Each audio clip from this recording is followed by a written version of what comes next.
Hello, ഇന്നത്തെ കഥയിലേക്ക് എല്ലാവർക്കും സ്വാഗതം.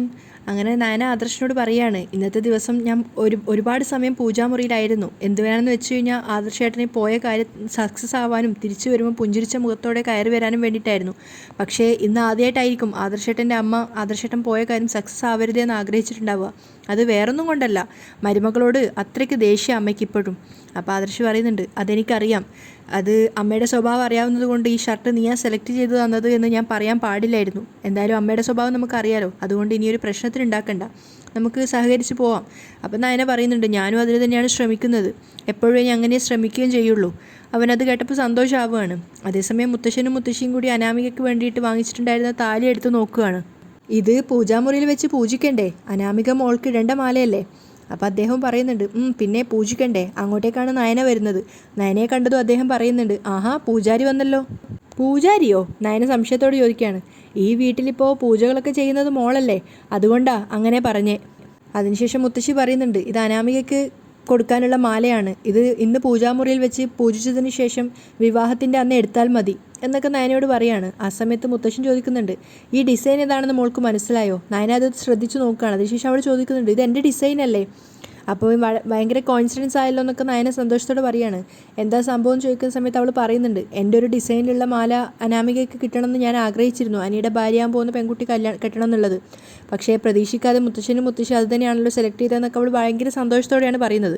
അപ്പോൾ അദ്ദേഹം പറയുന്നുണ്ട്, നമ്മളൊക്കെ ഒരുപാട് ദൈവത്തെ വിശ്വസിക്കുന്നവരാ, അതുകൊണ്ട് തന്നെ ഒരാൾ ആഗ്രഹിക്കുന്ന കാര്യം തന്നെ മറ്റുള്ള ആൾക്കാരും ഒരുപോലെ ആഗ്രഹിക്കും. അതൊക്കെ ഒരുതരം ടെലിപ്പതിയാ. അദ്ദേഹം പറയുന്ന സമയത്ത് സന്തോഷത്തോടെ നയനയും അത് അംഗീകരിക്കുകയാണ്. അതേസമയം ഇതൊക്കെ മാറി നിന്നിട്ട് ഒളിച്ചു നിന്നിട്ട് ജലജ കേൾക്കുന്നുണ്ടായിരുന്നു. അതിനുശേഷം കല്യാണത്തിൻ്റെ ഓരോരോ കാര്യങ്ങൾ മുത്തശ്ശിയും തമ്മിൽ ഡിസ്കസ് ചെയ്യുകയാണ്. എന്തായാലും സ്റ്റേജിൻ്റെ മറ്റു കാര്യങ്ങളൊക്കെ നയനയെ ആദർശിനെ ഏൽപ്പിക്കാനാണ് അവർ ആഗ്രഹിക്കുന്നത്. അപ്പം നയന സന്തോഷത്തോടെ പറയുന്നുണ്ട്, അതൊക്കെ ഞങ്ങൾ ചെയ്തോളാം, നിങ്ങൾ അതേക്കുറിച്ചൊന്നും ആലോചിച്ച് ടെൻഷൻ ആവണ്ട. അതിനുശേഷം മുത്തശ്ശി ആ മാല നയനക്ക് കൊടുത്തിട്ട് പൂജാമുറിയിൽ വെച്ച് പൂജിക്കാൻ വരികയാണ്. നയന ആ മാലയുമായിട്ട് പോകുന്നുണ്ട്. ആ സമയത്തും ജലജ അവിടെ മാറി നിന്നിട്ട് ഇവരുടെ സംസാരം ശ്രദ്ധിക്കുകയാണ്. അപ്പം മുത്തശ്ശി പറയുന്നുണ്ട്, അനാമികയാണ് ആദ്യമായിട്ട് ഇങ്ങോട്ടേക്ക് വരാൻ പോകുന്ന മരുമകളെന്ന് പറഞ്ഞ് ദേവയാനി ഇടയ്ക്കിടയ്ക്ക് നയനമോളെയും അവളുടെ ചേച്ചിയെയും കുറ്റപ്പെടുത്തുന്നുണ്ട്.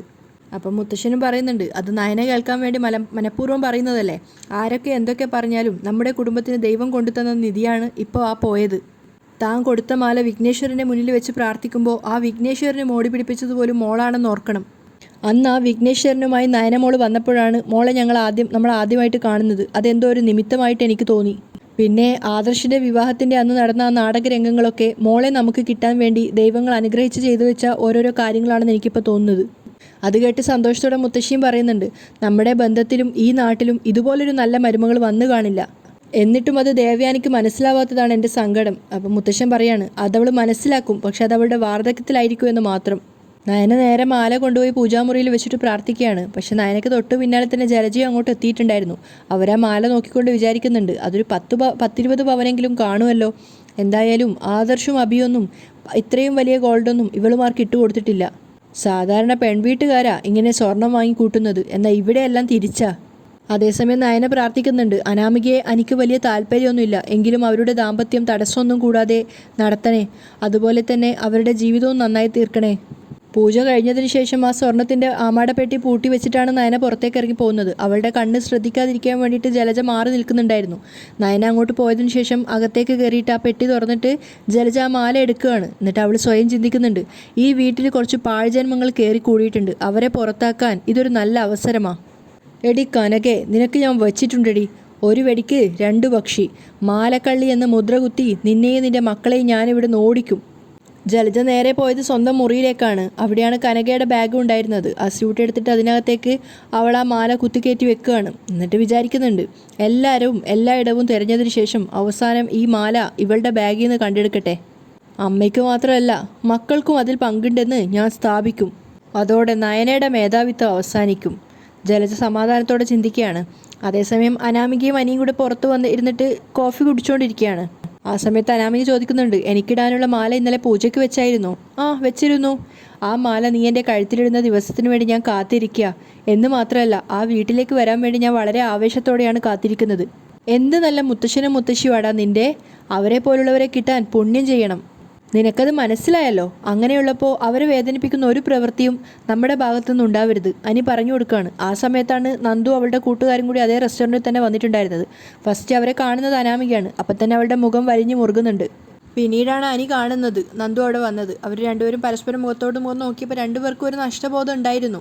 ആ സമയത്ത് അനാമിക പെറുപിറുക്കുകയാണ്. നമ്മളെപ്പോൾ വന്നാലും മണത്തറിഞ്ഞതുപോലെ അവളും എത്തുമല്ലോ പിന്നാലെ തന്നെ.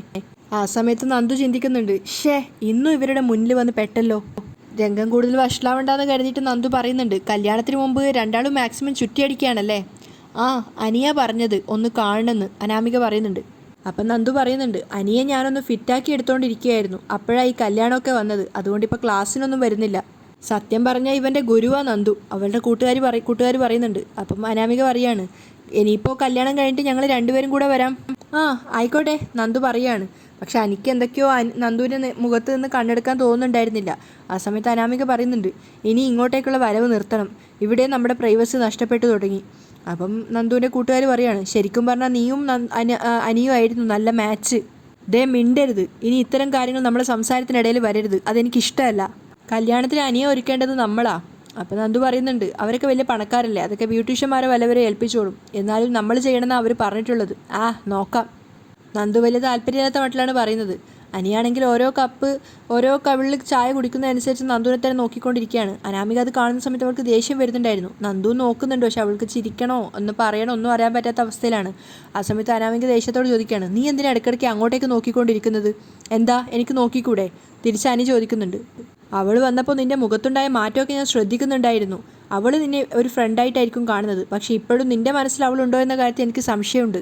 അപ്പം ദേഷ്യത്തോട് അനി പറയുന്നുണ്ട്, ഇത്തരം സംസാരം നിർത്തണം, ഞാൻ ഇതിനു മുമ്പ് പറഞ്ഞതാ. വീണ്ടും ഇത് ആവർത്തിക്കുകയാണെങ്കിൽ കല്യാണത്തിന് മുമ്പും ശേഷവും ജീവിതം മുന്നോട്ട് കൊണ്ടുപോകാൻ നല്ല ബുദ്ധിമുട്ടായിരിക്കും. നയനയും മുത്തശ്ശനും മുത്തശ്ശിയും പൂജാമുറിയിലാണ്. മുന്നിലായിട്ട് തന്നെ ദേവയാനിയും ജാനകിയും നിൽക്കുന്നുണ്ടായിരുന്നു. അങ്ങനെ എല്ലാവരും കൂടെ നിന്നിട്ട് പ്രാർത്ഥിച്ചതിന് ശേഷം ജാനകി ചോദിക്കുന്നുണ്ട്, മാല എവിടെ മോളെ? ഇവിടെ ഉണ്ടല്ലോ എന്ന് പറഞ്ഞുകൊണ്ട് നയന ഇതെടുക്കുകയാണ്, സ്വർണ്ണമാല വെച്ചിട്ടുണ്ടായിരുന്ന പാത്രം. ആ സമയത്ത് അതിനകത്ത് ഉണ്ടായിരുന്നില്ല. അപ്പോൾ അവൾ ശരിക്കും ഞെട്ടുകയാണ്, അയ്യോ മാല കാണുന്നില്ലല്ലോ. അപ്പം മുത്തശ്ശനൊക്കെ ടെൻഷനാണ്. മോൾ ഒന്നുകൂടെ നോക്ക്, അവിടെ എവിടെയെങ്കിലും കാണും. ഇല്ല മുത്തശ്ശ, നയനക്കാകെ ടെൻഷനാവാണ്. അപ്പോൾ ദേവയാനി ഇടയിൽ കയറുന്നുണ്ട്, ഇവളുടെ കയ്യിൽ എന്തിനാ കൊടുത്തേ അമ്മേ? അനിയുടെ കല്യാണമല്ലേ, അപ്പോൾ ജാനകിയുടെ കയ്യിലല്ലേ കൊടുക്കേണ്ടിയിരുന്നത്? അതെന്താ ഏട്ടത്തി അങ്ങനെ പറയുന്നേ? ഇവിടെ ഇപ്പോൾ എല്ലാ പൂജകളും ചെയ്യുന്നത് മോളല്ലേ, എന്നിട്ട് മാല എവിടെ? ദേവയാനി ദേഷ്യത്തോട് ചോദിച്ചിട്ട് അവിടുന്ന് പോവുകയാണ്.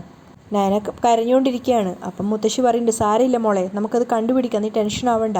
അപ്പം മുത്തശ്ശനും പറയുന്നുണ്ട്, ഇങ്ങനെ പേടിച്ച് നിന്ന് കഴിഞ്ഞാൽ മോളെ എല്ലാവരും തെറ്റിദ്ധരിക്കും, പ്രത്യേകിച്ചും മോളെ ഇഷ്ടമില്ലാത്ത ആൾക്കാർ. മോള് തെറ്റ് ചെയ്യില്ല എന്ന് ഞങ്ങൾക്കറിയാം, അതുപോലെ ദൈവങ്ങൾക്കും, അതുകൊണ്ട് വിഷമിക്കേണ്ട കാര്യമില്ല. നയന അവിടെ മൊത്തം നോക്കിയതിന് ശേഷം വീണ്ടും പ്രാർത്ഥിക്കുകയാണ്. ആ സമയത്ത് ദേവയാനി വന്നിട്ട് ആദർശനോട് പറയുന്നുണ്ട്, മോനെ പൂജാമുറിയിൽ വെച്ചിട്ടുണ്ടായിരുന്ന അനാമികയുടെ താലിമാല കാണുന്നില്ലേ? അതെവിടെ പോയി? എന്താ സംഭവിച്ചതെന്ന് എനിക്കറിയില്ല. അപ്പോഴേക്കും ജലജയും അബിയും കൂടെ അങ്ങോട്ടേക്ക് വരുന്നുണ്ട്. എന്തു പറ്റി ഏട്ടത്തി? പൂജാമുറിയിൽ പൂജിക്കാൻ വെച്ചിട്ടുണ്ടായിരുന്ന അനാമികയുടെ താലിമാല കാണുന്നില്ല ജലജയെ. അയ്യോ, അത് പിന്നെ എവിടെ പോയി? എന്തായാലും ഈ വീട്ടിലുള്ളവരറിയാതെ അതെങ്ങും പോവില്ല. ജലജ പറയുകയാണ്, മാല മോഷ്ടിക്കാനായിട്ട് എന്തായാലും പുറത്തുനിന്ന് ആരും അകത്തേക്ക് വന്നിട്ടില്ല, അതുറപ്പാ. അങ്ങോട്ടേക്ക് മുത്തശ്ശനും നയനയും ജാനകിയൊക്കെ വരുന്നുണ്ടായിരുന്നു. ആ സമയത്ത് ദേവയാനി ചോദിക്കുകയാണ്, മാല കിട്ടിയോ അമ്മേ? ഇല്ല, പൂജാമുറിയിലും എവിടെയോ ഇല്ല അത്. അപ്പോൾ ആദർശ് നയനയോട് ചോദിക്കുകയാണ്, നയന നീയല്ലേ പൂജിക്കാൻ വേണ്ടി കൊണ്ടുപോയത്, എന്നിട്ട് മാല എവിടെ? അറിയില്ല ആദർശേട്ടാ, അവൾ ടെൻഷനോട് പറയുകയാണ്. അപ്പോൾ ജലജ പറയുന്നുണ്ട്, അറിയില്ല എന്ന് പറഞ്ഞാൽ എങ്ങനെയാ? ഈ വീട്ടിൽ എന്തായാലും കള്ളന്മാരൊന്നും കയറാനുള്ള ചാൻസ് ഇല്ല. അങ്ങോട്ടേക്കാണ് നവ്യയും അതുപോലെ കനകയും വന്നുകൊണ്ടിരുന്നത്. ഇത് ഈ വീട്ടിലെ ആദ്യത്തെ സംഭവമാണ്. ചില ആൾക്കാരൊക്കെ വീട്ടിനകത്തേക്ക് കയറിയതിനു ശേഷം നടക്കുന്ന ആദ്യത്തെ സംഭവം. നവ്യയെയും അതുപോലെ കനകയെയും നോക്കിക്കൊണ്ടാണ് ജലജ പറയുന്നത്. നമ്മളെയാണോ ഉദ്ദേശിച്ചതെന്നുള്ള അർത്ഥത്തിൽ കനക നവ്യയെ നോക്കുന്നുണ്ട്. ആ സമയത്ത് മുത്തശ്ശൻ പറയാണ്, സ്വർണം തിരികെ കിട്ടുന്നത് വരെ ആരെയും വിമർശിക്കരുത്. അപ്പം ജലജ പറയാണ്, ഈ കല്യാണം തീരുമാനിച്ചപ്പോൾ മുതൽ നടക്കുന്ന കാര്യങ്ങളൊന്നും നല്ല കാര്യങ്ങളല്ല. എന്തെല്ലാം അനിഷ്ട സംഭവങ്ങൾ അതിനുശേഷം അരങ്ങേറിയത്. അപ്പോൾ അദ്ദേഹം ചോദിക്കുന്നുണ്ട്, അതുകൊണ്ടിപ്പോൾ എന്ത് വേണമെന്നാണ് നീ പറയുന്നത്? ഞാനങ്ങനെ ഒന്നും ഉദ്ദേശിച്ചു പറഞ്ഞതല്ല. എങ്കിൽ പിന്നെ അനാവശ്യ സംസാരം ഒഴിവാക്കിയിട്ട് നഷ്ടപ്പെട്ട സ്വർണ്ണം എവിടെയാണെന്ന് കണ്ടുപിടിക്കാൻ നോക്ക്. അപ്പോഴേക്കും കനക വന്നിട്ട് നയനയോട് ചോദിക്കുന്നുണ്ട്, എന്താ മോളെ സംഭവിച്ചത്? പൂജാമുറിയിൽ വെച്ച താലിമാല കാണുന്നില്ല. അയ്യോ. അപ്പോൾ ദേവയാനി പറയുന്നുണ്ട്, 10 പവൻ്റെ താലിമാലയാ, അതങ്ങനെ കാണാതെ പോകുന്നില്ല. അതല്ലേ തിരയാൻ പറഞ്ഞേ? മുത്തശ്ശി പറയുന്നുണ്ട്. എങ്കിലും പൂജാമുറിയിൽ ഇരുന്ന മാല അവിടുന്ന് ആരും എടുക്കാതെ അങ്ങനെ കാണാതാവുന്നില്ല. ജലജ വീണ്ടും അഭിപ്രായം പറയാണ്. സ്വർണത്തിനോട് ആർത്തിയുള്ള പലരും ഈ വീട്ടിനകത്തുണ്ട്, അതൊക്കെ കനകയെ നോക്കിക്കൊണ്ടാണ് പറയുന്നത്. അപ്പം മുത്തശ്ശൻ പറയുന്നുണ്ട്, നിന്നോടാ പറഞ്ഞത് നിർത്താൻ. ആളറിഞ്ഞ പോലെയാണ് നീ സംസാരിക്കുന്നത്. അങ്ങനെ സംസാരിക്കുന്നവരെയാ സൂക്ഷിക്കേണ്ടത്. അപ്പോൾ അഭി വിചാരിക്കുന്നുണ്ട് അമ്മ എന്തോ പരിപാടി ഒപ്പിച്ചിട്ടുണ്ട്. അപ്പോൾ ആദർശ് പറയാണ്, നയനെ നീ ഒന്നുകൂടെ പൂജാമുറിയിൽ നോക്ക്. അവൾ വീണ്ടും പൂജാമുറിയിൽ തിരയാൻ പോയ സമയത്ത് ജലജ ഒരു കൗശലച്ചിരി ചിരിക്കുന്നുണ്ടായിരുന്നു. നയന വീണ്ടും പൂജാമുറിയിൽ നോക്കാൻ വേണ്ടി പോയിരിക്കുകയാണ്. എല്ലാവരും അക്ഷമയോടുകൂടി നയനയെ കാത്തിരിക്കുകയാണ്. പക്ഷേ എവിടെ നോക്കിയിട്ടും നയനക്കത് കണ്ടു കിട്ടിയില്ല. ശേഷം അവൾ വീണ്ടും ദൈവത്തോട് പ്രാർത്ഥിക്കുകയാണ്. അതിനുശേഷം എല്ലാവരുടെ അരികിലേക്ക് വന്ന സമയത്ത് മുത്തശ്ശി ചോദിക്കുന്നുണ്ട്, എല്ലായിടവും നോക്കിയോ മോളെ? നോക്കി. അവിടെ എങ്ങും ഇല്ല മുത്തശ്ശി.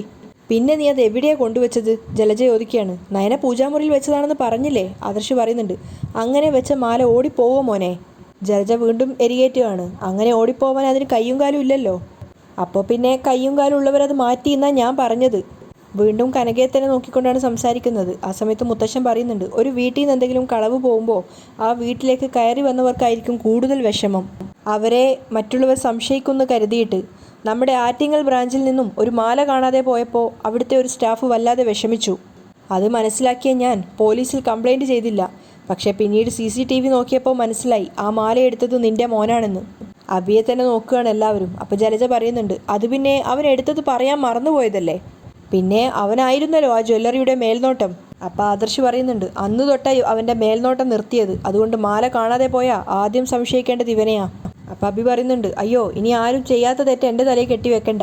അപ്പോൾ ദേവയാനി പറയാണ്, ആരും ആരെയും സംശയിക്കാൻ നിൽക്കേണ്ട. അത് അനാമികയുടെ മാലയാ, കണ്ടു കിട്ടിയേ മതിയാവൂ. അപ്പോൾ ജലജയും പറയുന്നുണ്ട്, അത് കണ്ടു കിട്ടിയില്ലെങ്കിൽ ദോഷമാ ജാനകി. അപ്പം മുത്തശ്ശൻ പറയുന്നുണ്ട്, അത് കണ്ടു കിട്ടാതിരിക്കുമ്പോഴല്ലേ ഇവിടെ ഇങ്ങനെ സംസാരിച്ച് നിന്നിട്ട് കാര്യമില്ല. എല്ലാവരും തിരയാൻ നോക്ക്. അതിനുശേഷം ആദർശനോട് പറയുന്നുണ്ട് CCTVയും കൂടി ഒന്ന് ചെക്ക് ചെയ്യാൻ വേണ്ടിയിട്ട്. അങ്ങനെ നയനയും നവ്യയും കനകയും ഒഴികെ ബാക്കി എല്ലാവരും ഓരോ ഭാഗത്ത് തിരയാൻ പോയിരിക്കുകയാണ്. ആദർശും അനിയും ആണെങ്കിൽ CCTV നോക്കിക്കൊണ്ടിരിക്കുകയാണ്. ആ സമയത്ത് പുറത്തുനിന്ന് ആരും വന്നിട്ടില്ലെന്ന് അവർക്ക് മനസ്സിലാവുന്നുണ്ട്. അപ്പം അനി സങ്കടത്തോടെ പറയാണ്, അപ്പച്ചി ഏട്ടത്തി അമ്മയും അവരുടെ അമ്മയും ഒക്കെ പ്രതിയാക്കാനാണ് നോക്കുന്നത്. അതുകൊണ്ട് എനിക്ക് സംശയം അപ്പച്ചിയെയും അബിയെയുവാ. അപ്പോൾ ആദർശ് പറയുന്നുണ്ട്, എടാ ആരതെടുത്താലും നയനയും അവളുടെ അമ്മയും അതെടുക്കില്ല. പിന്നെ അബിയുടെ കാര്യമൊന്നും പറയാൻ പറ്റില്ല. അബിയുടെ കൂടെ താമസിച്ചതുകൊണ്ട് നവ്യയുടെ സ്വഭാവം കുറച്ചുകൂടി മോശമാവാൻ സാധ്യതയുണ്ട്. അപ്പോൾ അനി പറയുന്നുണ്ട്, ഏയ് ഇപ്പോൾ അവർക്ക് നല്ല മാറ്റമുണ്ട് ഏട്ടാ, ഇത് മറ്റാരോ ചെയ്തിരിക്കുന്നേ. ആദർശ് ഇങ്ങനെ കൺഫ്യൂഷനായിട്ട് നിന്ന സമയത്ത് അനി പറയുന്നുണ്ട്, അല്ല അടിക്കടി ഇങ്ങനെ ഓരോ നെഗറ്റീവ് സംഭവങ്ങൾ ഉണ്ടാകുമ്പോൾ നമ്മൾ അതിനെപ്പറ്റി കാര്യമായിട്ട് ചിന്തിക്കണ്ടേ ഏട്ടാ? എന്ന് വെച്ചാൽ അല്ല, അന്ന് അമ്പലത്തിലെ പൂജയ്ക്കും ഏട്ടനും ഏട്ടത്തെയും ചെയ്തത് ആദ്യം തന്നെ പെർഫെക്റ്റായി. പക്ഷെ ഞങ്ങൾ ചെയ്തത് ആദ്യം തന്നെ പിഴക്കുന്നത് നിങ്ങൾ കണ്ടതാണല്ലോ. അതുകൊണ്ട് ഈ കല്യാണം വേണ്ടതാണോ നീ പറയുന്നത്? ആദർശ് ചോദിക്കുകയാണ്. അപ്പോൾ ആദർശ് സംശയത്തോടെ ചോദിക്കുന്നുണ്ട്, ഇനി നീ എങ്ങാനും ആണോ മാലയെടുത്ത് മാറ്റിയത്? എന്തൊക്കെയാണ് ഏട്ടൻ ഈ പറയുന്നത്? ഞാൻ അങ്ങനെയൊക്കെ ചെയ്യുമോ? ആരെയും വിശ്വസിക്കാനൊന്നും പറ്റില്ല. ആദർശ് പറയുന്നുണ്ട്, ഏട്ടൻ ഇങ്ങനെ എന്നെ സംശയിക്കുന്ന സ്ഥിതിക്ക് ഇനിയിപ്പോൾ ആ മാല കിട്ടിയില്ലെങ്കിൽ പോലീസിൽ അറിയിക്കണം. ഈ വീട്ടിലുള്ളവരാ പ്രതിയെങ്കിൽ അവരെ അറസ്റ്റ് ചെയ്യട്ടെ. അപ്പോൾ ആദർശ് പറയുന്നുണ്ട്, അല്ലെങ്കിലും പോലീസിൽ അറിയിച്ചേ പറ്റൂ. നീ അത് അനാമികയ്ക്കിടേണ്ട താലിമാലയാ, അത് കണ്ടുപിടിക്കണം. അതും പറഞ്ഞ് ആദർശ് അവിടുന്ന് പോവുകയാണ്. അതേസമയം ജലജ നല്ലൊരു കൗശലച്ചിരി ചിരിച്ച് വരികയുന്നുണ്ട്. കാരണം കനകയ്ക്കിട്ടൊരു മുട്ടം പണി കൊടുത്തതിൻ്റെ ആ ഒരു സന്തോഷത്തിൽ. അവിടെയാണ് ഇന്നത്തെ എപ്പിസോഡ് വൈൻഡപ്പ് ചെയ്യുന്നത്.